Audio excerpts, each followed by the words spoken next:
No one in the auction room understood why Nolan Reed would pay $222 for a blackened, engineless helicopter that had been officially declared scrap metal. C.E. Blackwood laughed out loud, signed the sale papers right in front of him, and gave him exactly 10 days to haul the wreckage off her airfield. But when Nolan crouched beneath the charred fuselage and scraped the soot from the belly panel, a nearly erased serial number emerged from the ash. 10 days later, a convoy of black vehicles belonging to billionaire Conrad Sterling stopped outside Nolan's hangar, with a team of lawyers and a $20 million check. Subscribe to the channel and drop your best guess about what Nolan saw that no one else in that auction room could. The liquidation sale at Blackwood Airfield drew the kind of crowd that only gathers when a once proud empire starts shedding its skin. Brokers in pressed suits, fleet managers from competing carriers, and a handful of scavengers who specialized in buying industrial machinery at 10 cents on the dollar, then flipping it quietly before the ink dried on the paperwork. Blackwood Aviation Holdings had not publicly announced its debt crisis, but the size of the auction lot told the story plainly enough. 47 aircraft, 9 ground vehicles, a wall of avionics equipment still in their factory crates, and 3 rows of stripped rotorcraft frames that would never fly again. Vivian Blackwood stood near the registration desk in a charcoal blazer, her expression calibrated to project authority rather than urgency. Though anyone who watched her eyes move across the lot could see she was calculating every figure in real time, running the numbers against the quarterly deficit she had spent the last 4 months trying to minimize before it reached the board. She was 38 years old, the third generation of Blackwoods to hold the company's top position, and she had learned to treat every material object in her world as either an asset or a liability.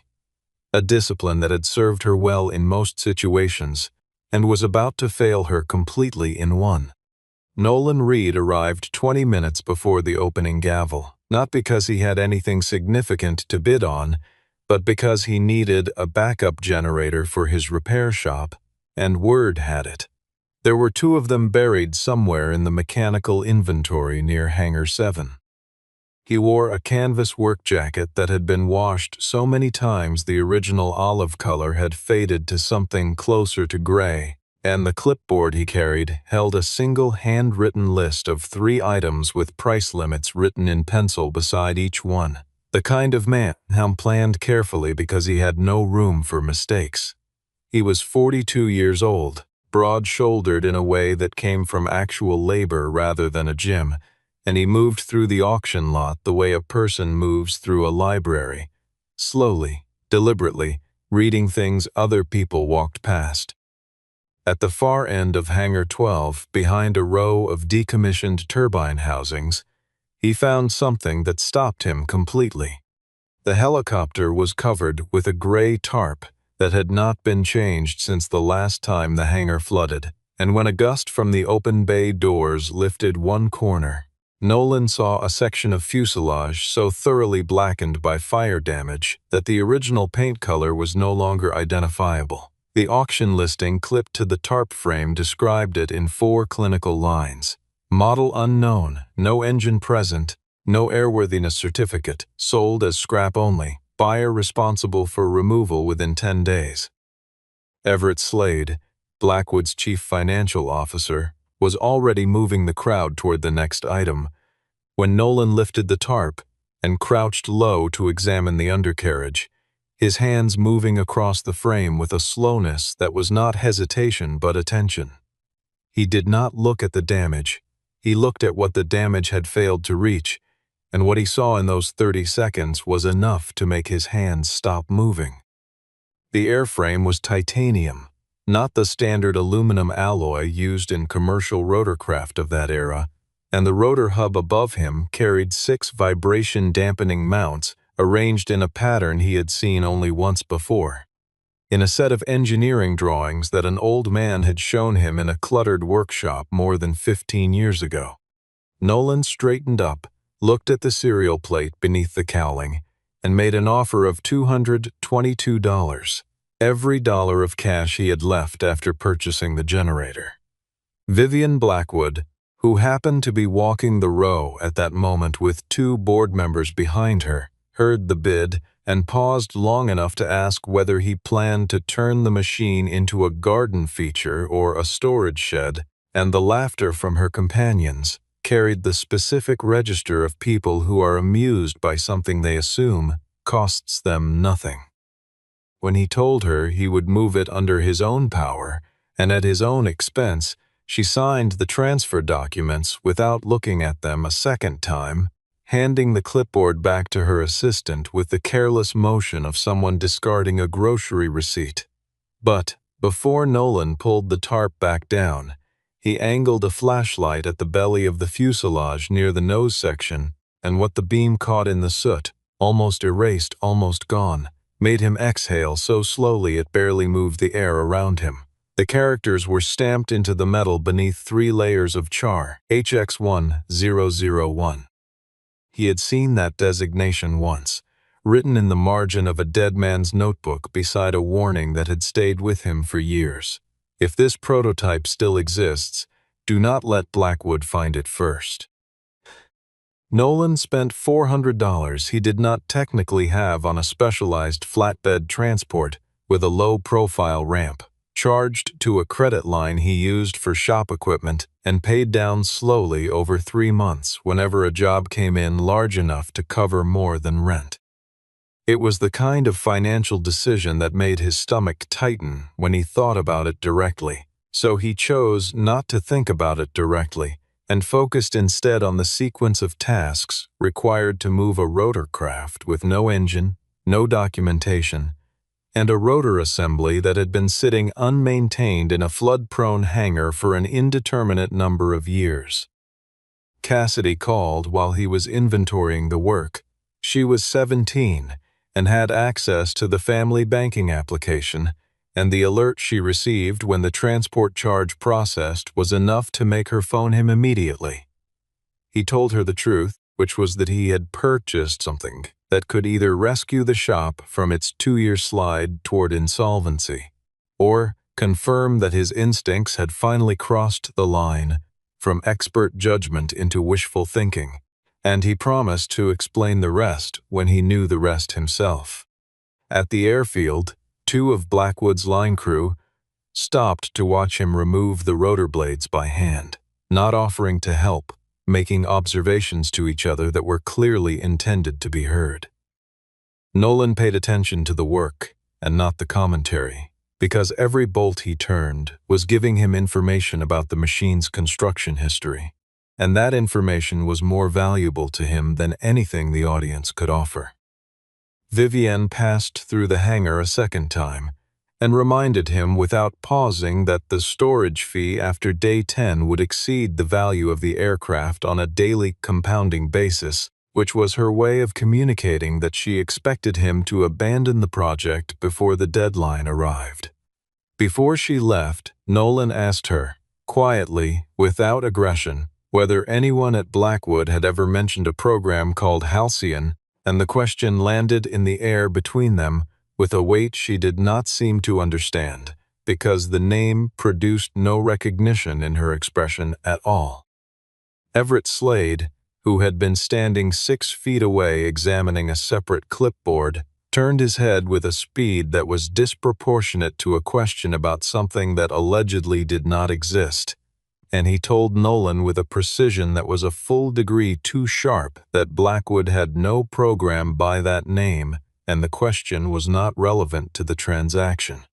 Back at the shop, Nolan worked through the first 3 evenings in methodical silence, photographing every rivet, every weld seam, every stress mark on the airframe. In the sequence, a structural examiner would follow, then comparing the images to technical manuals he had stored on an external drive, and to a series of sketches he kept in a fireproof box under the workbench.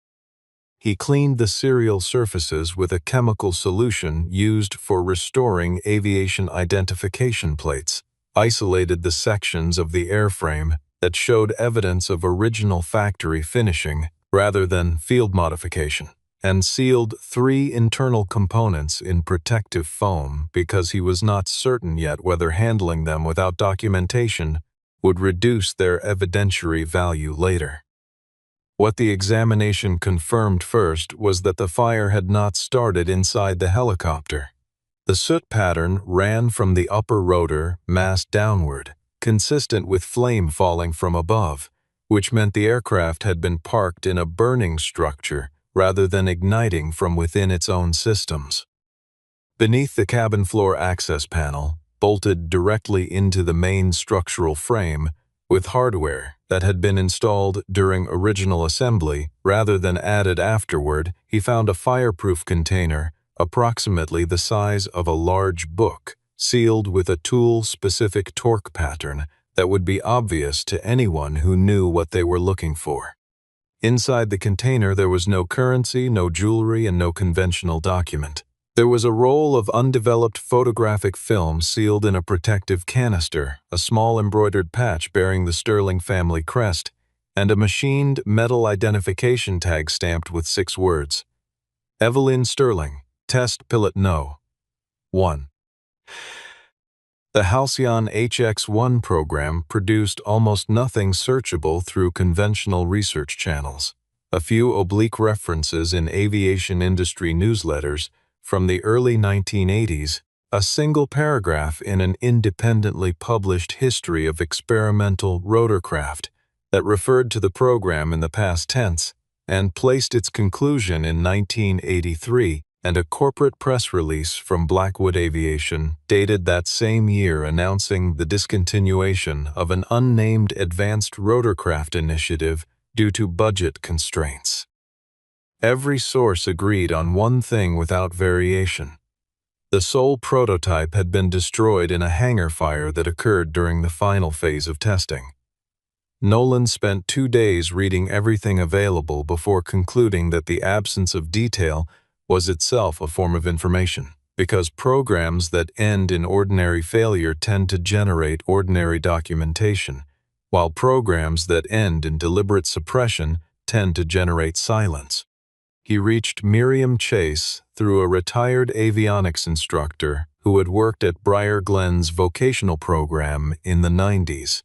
and remembered her as someone who had once quietly transferred a large collection of technical drawings out of Blackwood's archive before they were scheduled for destruction. Miriam was 58 and lived 40 minutes outside the city in a house where 3 rooms were dedicated to filing systems organized by decade and subject. And when Nolan called her, she listened to the first 40 seconds of his explanation before asking him to stop. She told him she had signed a non-disclosure agreement with Blackwood Aviation that covered any information about internal projects predating the current corporate structure, and that she took contractual obligations seriously, regardless of whether the party who issued them still had the moral authority to enforce them. Nolan thanked her for her time and sent a single photograph. The rotor hub, centered in frame, with the 6 dampening mounts clearly visible. Miriam called back 11 minutes later. She told him that the Halcyon program had been funded privately by Gideon Blackwood, Vivian's father, as a parallel development track outside the company's main product line, and that the engineer at its center was a man named August Calloway who had designed a rotor dampening system capable of reducing high-speed vibration to levels that no commercial helicopter of that era had achieved.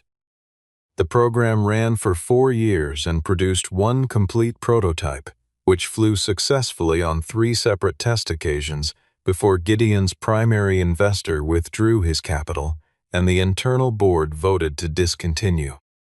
The official record stated the prototype was destroyed in the hangar fire of 1983, and Miriam stated, with the careful specificity of someone who had rehearsed that sentence, that she had personally processed the paperwork relocating a rotorcraft airframe to Hangar 12 6 months after the reported destruction date, under an order signed by Gideon Blackwood and marked with the notation, "Do not disassemble, do not list, Do not transfer without direct authorization.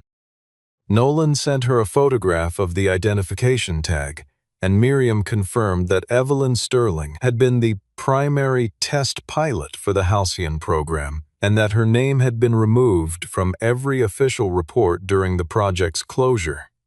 Not for technical reasons, but to prevent Conrad Sterling's father from asserting any intellectual property claim over the flight data his wife had generated. Miriam told Nolan she was glad the machine had survived, and then she told him something less welcome. If the provenance of the HX-1 became known before he had legal control of the documentation, there were people who would move very quickly to challenge his ownership, and he needed to be prepared for that. The email from Blackwood Aviation's legal department arrived the following morning, 47 minutes after Nolan had ended the call with Miriam, and it stated that the sale of the helicopter might need to be rescinded because a significant piece of intellectual property had been inadvertently included in the scrap lot, and that Nolan had 48 hours to arrange its return. Vivienne arrived at the shop with Everett and 2 lawyers in a car that cost more than Nolan's annual revenue, and the 4 of them entered without knocking, which told Nolan everything he needed to understand about how the next hour was going to begin. She was not laughing this time, and the tone she used was the one typically deployed when a corporation believes it has made an embarrassing error that needs to be corrected quietly before anyone with a court filing notices, measured, formal, stripped of the casual contempt she had shown at the auction. She explained the situation the way she probably explained most things, as a procedural matter, a misclassification, an administrative gap that had allowed the helicopter to be included in a lot it was never intended to join, and she made clear that the company was prepared to compensate Nolan generously for the inconvenience. The offer was $222 plus $25,000 in a wire transfer, conditional on Nolan signing a non-disclosure agreement before the end of the business day. Nolan listened to the complete offer without interruption, then set the original bill of sale on the workbench between them, positioned so all 4 visitors could read it without leaning. The document stated explicitly that the buyer acquired full title to the airframe, all attached components, all interior contents including stored materials, and all rights to restore, transfer, or negotiate the asset independently, with the sale price accepted as fair consideration by both parties at the time of signing. Everett argued that the fireproof container and its contents constitute proprietary company materials that had been inadvertently enclosed in a scrap transaction, which was a claim that required its own counter-argument, namely that the container was bolted to the structural frame during original assembly and had been included in the sale by the precise terms of a document that Everett himself had reviewed before Vivienne signed it. Vivienne increased the offer to $100,000 without consulting anyone in the room, which was the kind of move that told Nolan she had a number in her head that was significantly higher and was calibrating upward based on his silence. Nolan declined again, and this time he explained his reason. She had not asked him what the helicopter was, had not asked what he had found, had not expressed a single question about the engineering or the history or the people whose names appeared inside it. She had only asked how much money it would take to make the problem disappear, which was the wrong question from someone who claimed to be in the business of aviation. The conversation shifted temperature several degrees when Everett, standing slightly behind Vivienne's right shoulder, told Nolan in a tone designed to sound administrative that he had become aware of discrepancies in the repair shop's licensing documentation that might warrant a regulatory review, a threat so thinly veiled that even the lawyers in the room looked briefly uncomfortable. Vivienne did not stop Everett, and she did not support him, and that particular combination told Nolan more than either action would have alone. She was not the architect of the pressure being applied, but she was willing to see how far it would go before she intervened, which made her complicit in a way that stopped short of malice and landed somewhere in the more common territory of willful convenience. After they left, Nolan spent 40 minutes photographing the interior of the rotor hub with a macro lens before he found what he was looking for. A mark so small, it would have been invisible to anyone who was not specifically searching the mounting surface of the first dampening assembly. Stamped into the metal in characters no taller than a few millimeters were 9 words that changed the evidentiary weight of everything he had collected. A. Calloway, Serial 1. Directly below the stamp, in the same machined typeface, was a set of geographic coordinates.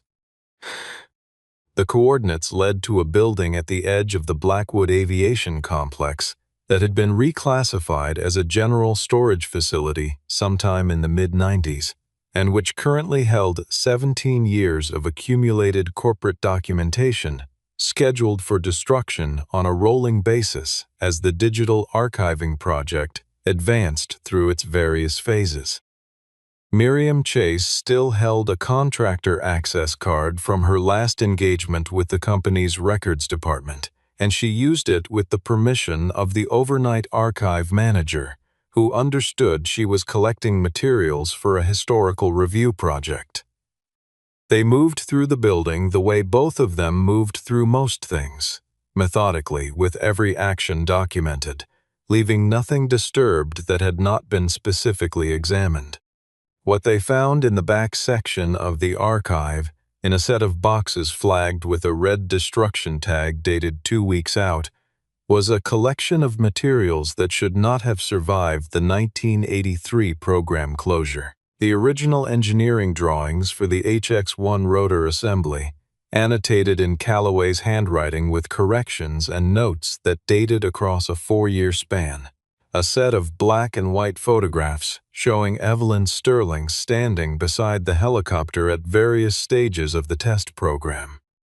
Performance reports documenting 3 successful flight tests with speed and stability metrics that significantly exceeded the design specifications, and a letter written by Gideon Blackwood addressed to no specific recipient,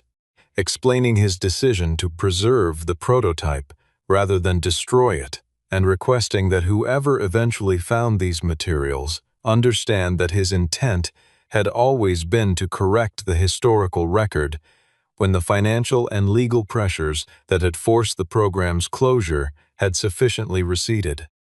There was also a shorter document, an unsent letter addressed to Conrad Sterling, in which Gideon acknowledged that Evelyn's contribution to the program had been deliberately minimized in the official record to prevent litigation, and that this was the decision he regretted most among all the decisions he had made in 40 years of running the company. Miriam held the photograph of Evelyn Sterling for a long time before she set it down on the document table, and then she told Nolan that Conrad had spent close to $3 million over the preceding decade hiring aviation historians, archive researchers, and private investigators to locate any verifiable trace of the HX-1 because every official source confirmed its destruction, and he had never been fully convinced by a record that seemed to have been written by people with a reason to close the question. Nolan had not yet contacted Conrad Sterling and had no intention of doing so before the documentation was complete, because arriving at a billionaire's office with a story and a helicopter, but without independent verification, was a way of creating a negotiation where the other party controlled the information advantage, and information advantage was the one thing Nolan could not afford to lose. While Nolan and Miriam worked through the archive, Everett Slade was executing a different sequence of tasks, none of them involving physical force, but all of them designed to create enough administrative friction to dislodge Nolan's legal position before it became immovable.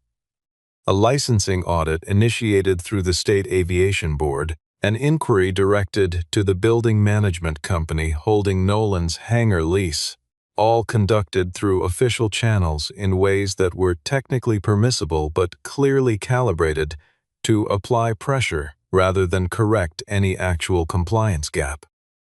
What Everett did not know was that Vivian had begun separately reviewing the asset management records from the 2 years preceding the auction, prompted by something Nolan had said about Hangar 12, and what she found when she pulled the inventory logs was that the helicopter had been removed from the company's registered asset list under Everett's authorization. Not through any standard deaccession process, but through a single reclassification entry that moved it from active inventory to a category labeled unresolved scrap with no corresponding board approval. She found a second anomaly when she cross-referenced Everett's communications from the same period. An email sent to a metal recycling company owned by his brother-in-law, specifying a pickup date for materials from Hangar 12 contingent on the auction lot, producing no competing bids. Vivian opened the private document safe her father had kept in the executive suite, a safe she had known about for years and never opened because he had asked her not to until she needed to, and inside she found a single sealed envelope addressed in his handwriting with 4 words on the front, "For the one who finds Halcyon." Inside that envelope was a photograph, and in the photograph, a young Nolan Reed stood beside August Calloway in a workshop that Vivian recognized immediately as the annex attached to Hangar 12. Nolan Reed had not stumbled onto the HX-1 by accident, and the full arc of how he came to be standing in that auction hangar on that particular morning was not a story about luck or coincidence. It was a story about what happens when a specific kind of knowledge is passed carefully from one generation to the next by someone who believes the knowledge matters even when the world has stopped rewarding it. August Calloway had been 61 years old when Nolan was 23 and working a summer apprenticeship at a small experimental aircraft facility outside Denver. And the company had hired Calloway as a technical consultant, despite the fact that his reputation in the industry was primarily a record of projects that had been canceled, programs that had been defunded, and ideas that had been labeled too unconventional for practical application. Nolan had been assigned to assist Calloway on a systems review of a prototype fuel management unit, and what was supposed to be a 3-week engagement extended to nearly 2 years because Calloway had no interest in working alone, and Nolan had no interest in doing the easier thing when the harder thing was more instructive. Calloway never told Nolan the HX-1 existed by name, but he taught him everything about the problems it was designed to solve. The fundamental physics of high-speed rotor vibration, the specific metallurgical properties that made titanium superior to aluminum for structural frames under sustained torsional stress, and the engineering principle that a machine's value was not located in its ability to perform under optimal conditions, but in the sophistication of the problems its designer had anticipated and solved in advance.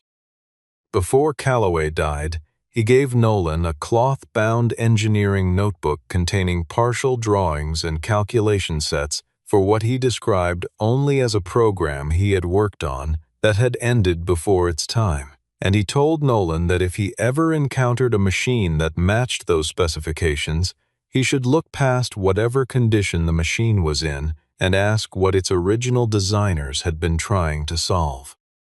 That instruction had lived in Nolan's memory for 15 years the way a calibration lives in a measuring tool, present and ready without needing to be thought about, until the moment it was needed. Vivian came to the shop alone late on the afternoon of the 6th day, without attorneys, without Everett, without the protective formality she had maintained through every previous visit. She told Nolan she had found the photograph and asked him directly whether he had known his connection to the HX-1 before the auction, and he answered her honestly. He had recognized the machine from Calloway's descriptions and drawings, but he had not known it was in that hangar, had not known it had been preserved rather than destroyed, and had no prior contact with anyone at Blackwood that would have given him advance access to the auction inventory. He told her that Gideon Blackwood had apparently made a promise to Calloway, specifically, that the prototype would be preserved and not dismantled, and that the company had come very close to breaking that promise without realizing it. Vivian did not argue with his account, and she sat on a metal stool near the workbench and was quiet for a moment that lasted long enough to be uncomfortable before she said she wanted to understand what the machine actually was, before she made any further decisions about what Blackwood should or should not do. Nolan opened the access panel on the main transmission housing and walked her through what the interior showed. The fire that had damaged the fuselage exterior had not penetrated the primary structural cavity, and the rotor assembly inside was in a condition that a specialist would describe as extraordinary, given the passage of time. The titanium components showed oxidation consistent with long-term storage rather than active degradation, and the experimental dampening system was mechanically intact in all 6 mount positions. Vivian watched the examination without speaking, and Nolan could see the moment when the scale of what Blackwood had nearly sold for $222 became fully real to her, not flash of emotion but a slow, changing understanding, the kind that settles rather than strikes. Miriam called while they were still at the workbench and told Nolan that Conrad Sterling had learned the HX-1 had resurfaced and that he was making arrangements to travel to Briar Glen. Before the call ended, she added that Everett Slade had filed a motion through a third-party law firm requesting a judicial hold on the helicopter, arguing that it contained proprietary technology belonging to Blackwood Aviation, with the hearing scheduled for the following morning. Nolan's legal resources consisted of a general practice attorney in the city who had handled his shop's incorporation and occasional contract reviews, and the documentation he had accumulated over the previous 6 days, which was extensive but had not yet been formally authenticated by any third party with institutional standing. Everett's motion was filed through a firm that specialized in intellectual property claims and asset recovery, and the asymmetry between the two positions would have been discouraging to anyone who processed it purely as a financial matchup. Nolan did not process it that way. He spread the auction documents across the workbench and identified the 4 points at which the sale's legitimacy was most clearly established: the public nature of the auction, the written inventory listing that described the helicopter as scrap with no reserved rights, the signature on the transfer agreement, and the explicit terms of the bill of sale covering interior contents. The motion Everett had filed rested on a single argument: that Nolan had knowingly purchased a misclassified asset at a price that constituted acquisition by deception, requiring the court to accept that Nolan had possessed knowledge that Blackwood's own staff did not have at the time of the auction, and that this asymmetric knowledge had been used to deprive Blackwood of fair market value. Nolan's response, drafted with his attorney over a single 4-hour session, argued the inverse. Blackwood had set the terms, written the listing, established the auction rules, and accepted his bid after an open process during which any bidder could have examined the same machine.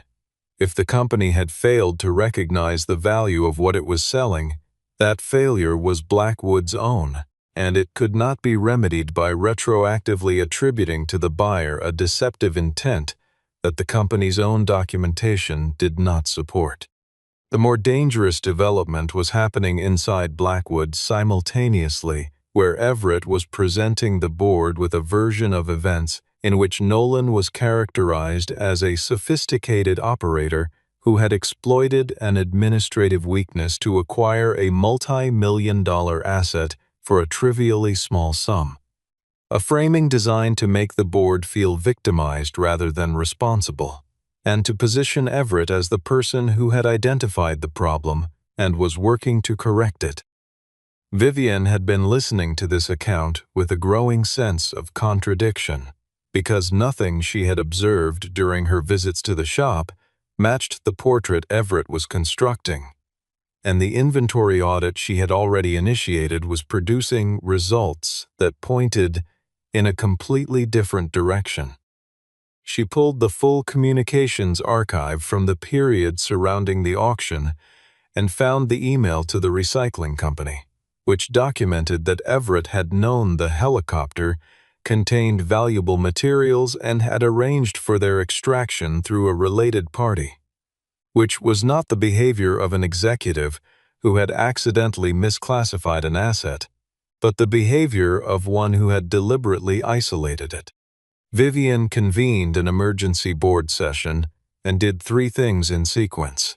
She acknowledged that she had signed the sale agreement personally and the signature was genuine and had been given willingly after reviewing the listing. She confirmed that the company's legal position in any challenge to the sale was weak because the bill of sale was comprehensive and the auction process had been procedurally sound. And she disclosed Everett's communications with the recycling company and the unauthorized reclassification of the asset, characterizing it as an attempt to divert company property to a related party, which was the kind of statement that needed to be made in front of witnesses and on the record. Everett was placed on administrative suspension before the board session ended, and the law firm handling the judicial hold was notified that Blackwood Aviation would not be proceeding with the motion. Nolan received confirmation that the filing had been withdrawn before the court had scheduled it for review, which resolved his immediate legal exposure, but did not answer the more fundamental question he still needed to address. He could prove the helicopter existed, prove it had been sold to him legitimately, prove it contained materials of engineering significance, but to establish what it was actually worth, he needed someone who could confirm the identity of this specific machine from a source that predated any document he had found. The roll of photographic film had been sent to a specialist lab for restoration 3 days earlier, and the results arrived the evening Everett's motion was withdrawn. The first frame showed a woman in a flight suit climbing into a cockpit. The last frame showed a young man standing beside her, his hand resting on the fuselage, his face turned toward the camera with the expression of someone who has just watched something extraordinary and is trying to memorize the feeling.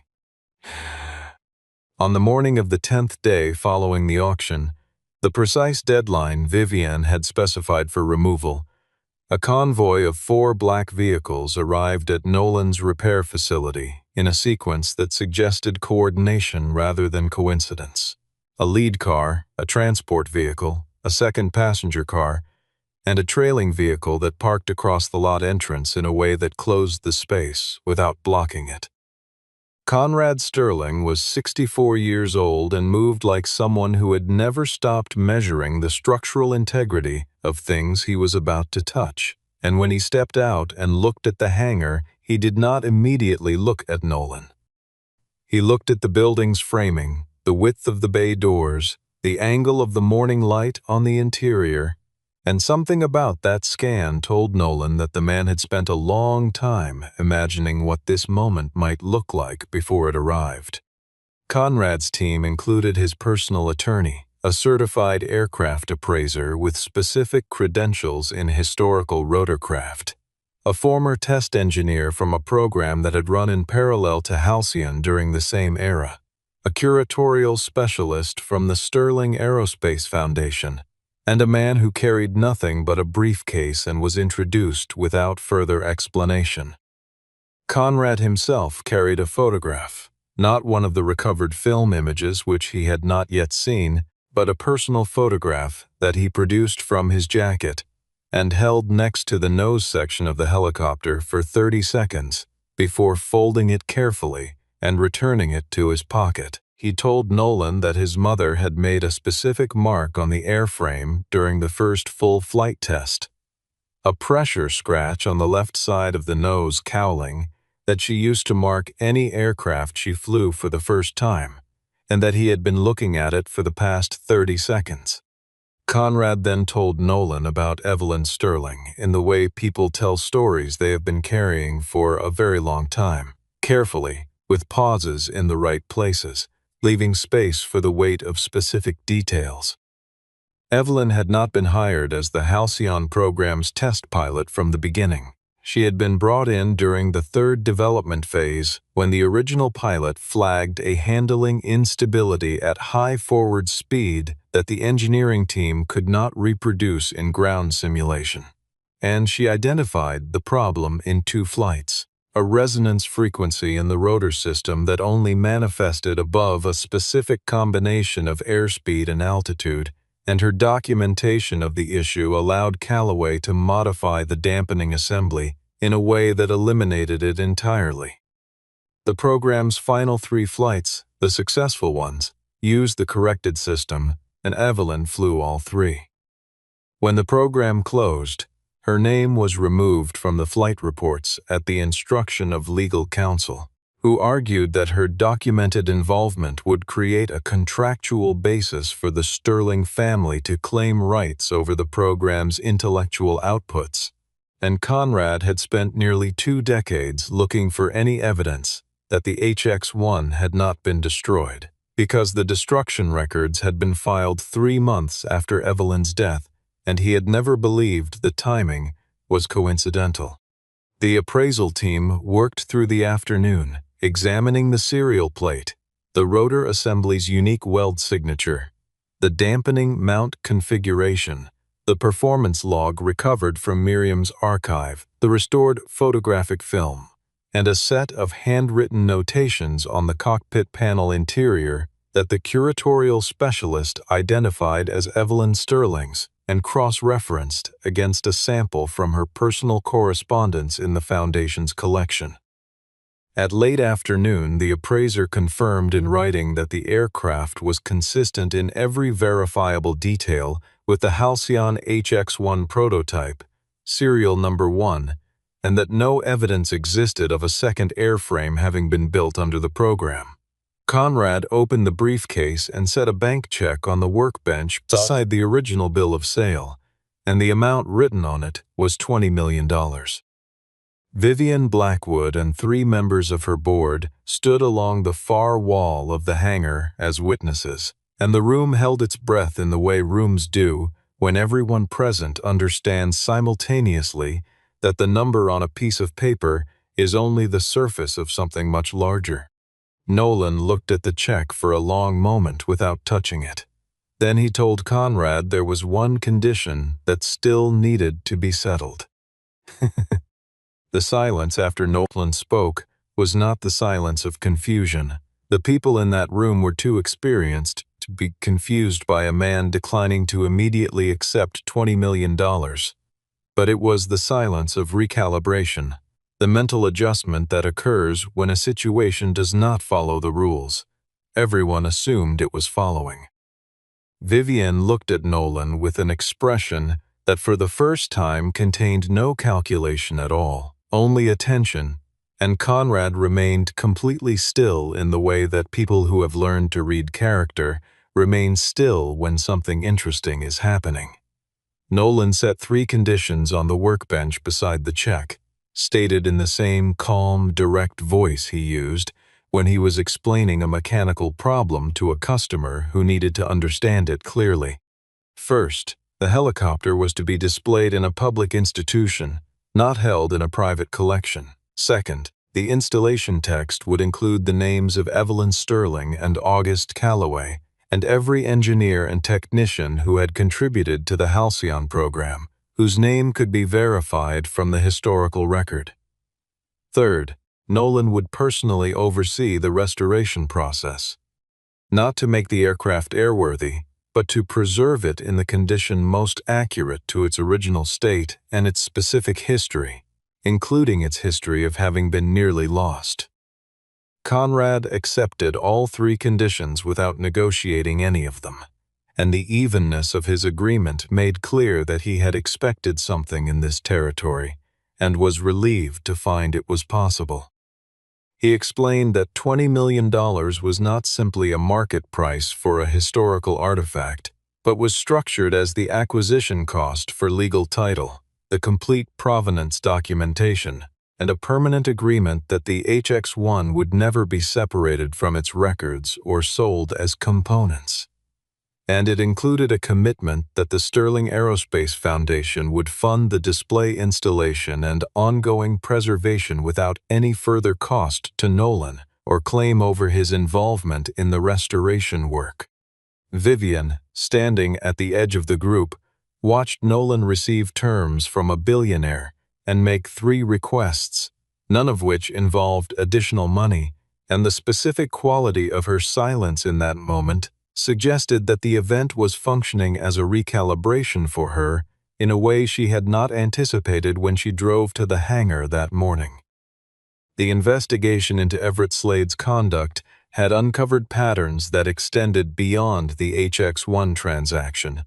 2 other asset disposals from the previous fiscal year showed similar irregularities, and one of them involved a sale to a company with documented ties to the same brother-in-law.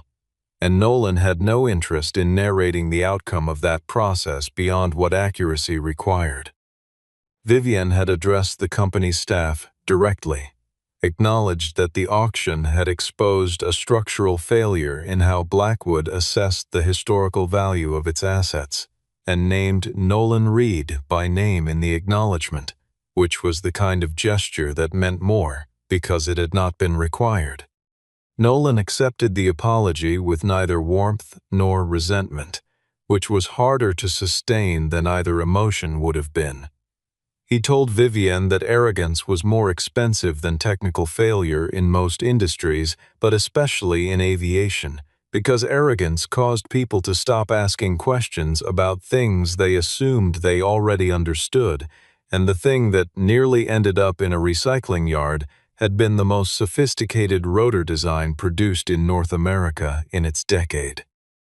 Conrad reached into his jacket pocket and produced August Calloway's professional identification badge, obtained from the Sterling Foundation's archive, where it had been catalogued alongside materials donated by Calloway's estate, and he placed it in Nolan's hand and said that as far as he was concerned, Nolan had finished the work the old engineer had started. Before the convoy departed, Vivienne handed Nolan the sealed envelope from her father's safe, the one addressed to whoever found the Halcyon. Inside was a set of preliminary drawings dated 1984, labeled HX2, and a single handwritten line at the bottom of the first page. Halcyon was never meant to be only one. The drawings for the HX2 did not represent a hidden treasure in the literal sense. There was no second prototype waiting in another forgotten hangar, no buried cache of components that would produce a sequel to the HX-1 story on the same dramatic timeline. What they represented was something more useful and less cinematic, a record of intent, a document of what Gideon Blackwood had believed the Callaway rotor system could become if it were developed by people who understood it, rather than controlled by people who feared its implications for their existing product lines. The preliminary specifications described a rotorcraft optimized for rescue operations in mountainous terrain, low vibration signature for reduced crew fatigue on extended missions, structural frame tolerant of high-altitude pressure variation, rotor geometry designed to maintain stability in the wind shear conditions common to canyon environments. And it was a design that addressed a problem the commercial helicopter market had not solved in the 40 years since Callaway first sketched its solution. Vivienne's formal offer to Nolan was the position of Senior Technical Director at Blackwood Aviation, with a salary that reflected what the company understood his expertise to be worth in retrospect, and the offer was declined with the same straightforwardness he had applied to everything else. What he accepted instead was a structured independent contractor agreement that preserved every aspect of his operational autonomy while connecting his shop's work to Blackwood's resources in a specific and bounded way. Nolan's facility would manage the physical restoration of the HX-1 under his direct supervision. Blackwood would endow a technical scholarship program in the names of August Calloway and Evelyn Sterling through the Sterling Aerospace Foundation. The complete Halcyon program archive would be made available to academic researchers through a joint deaccession to a university library, and Nolan retained full authority over all decisions affecting his shop's other work, clients, and direction. The arrangement gave him what the $20 million alone could not have given him: institutional recognition of the value of the kind of knowledge he carried, and a formal connection between that knowledge and the next generation of people learning to carry it. The changes at Blackwood Aviation after the Halcyon disclosure were operational rather than theatrical. Vivienne restructured the asset management process to require a certified technical assessment by an independent engineer before any item with potential historical significance could be included in a liquidation sale, a policy that would have prevented every element of this situation from developing in the first place. And she did not make a public event of the change, which Nolan found more credible than if she had. The HX-1 was transported to the Sterling Aerospace Foundation's Restoration Center in a climate-controlled carrier, and the first thing Nolan did when it arrived was ask the facility to leave the scorched section of the upper fuselage exactly as it was. Not restored, not cleaned beyond what was necessary to stop active deterioration, but preserved in the state in which it had been found.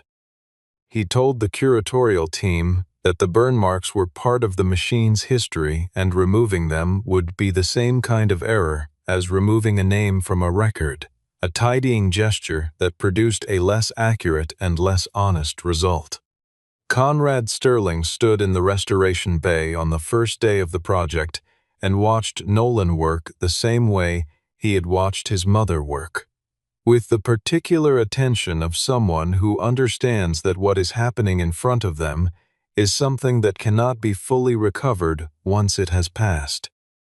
The HX-2 drawings were mounted under archival glass on the wall of Nolan's shop when he returned, pinned beside Calloway's notebook, and the rotor component he had been designing before the auction was still on the bench where he had left it. Slightly different now, informed by everything he had learned in the preceding 10 days, but recognizably descended from the same line of thinking that had produced the machine he had pulled from the ash.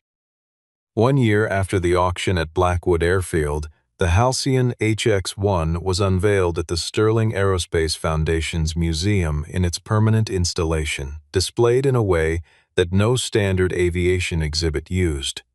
One half of the fuselage retained the fire damage exactly as Nolan had found it, the surface dark and uneven and honest, and the other half had been restored to the original silver finish that Evelyn Sterling had seen when she first climbed into the cockpit in 1981.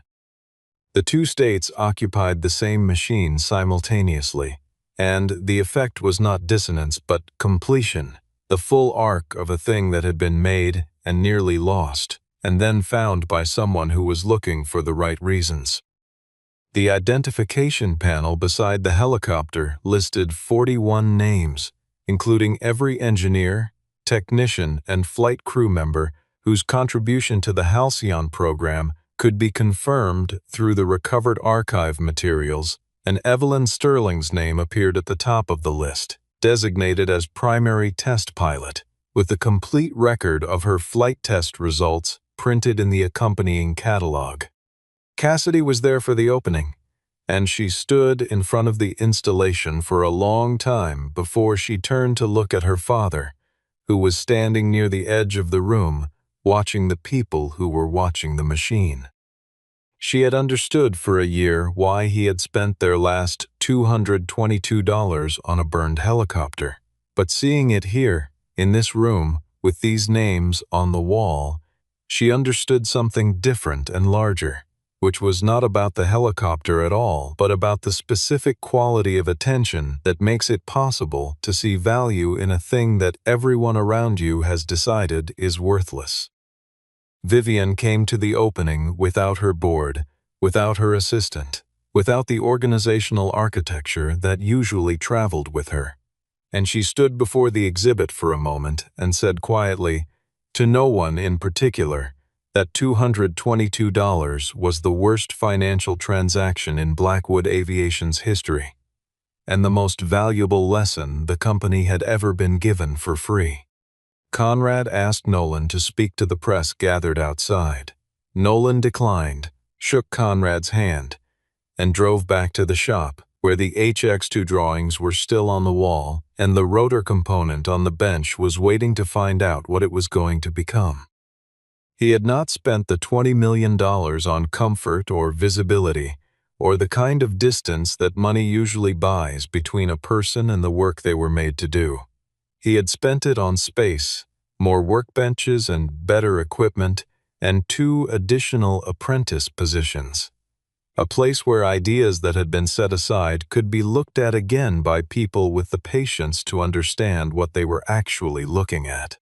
The original bill of sale was framed on the wall beside the door of the shop, and beneath the printed text that read, "Unidentified helicopter, sale price, $222.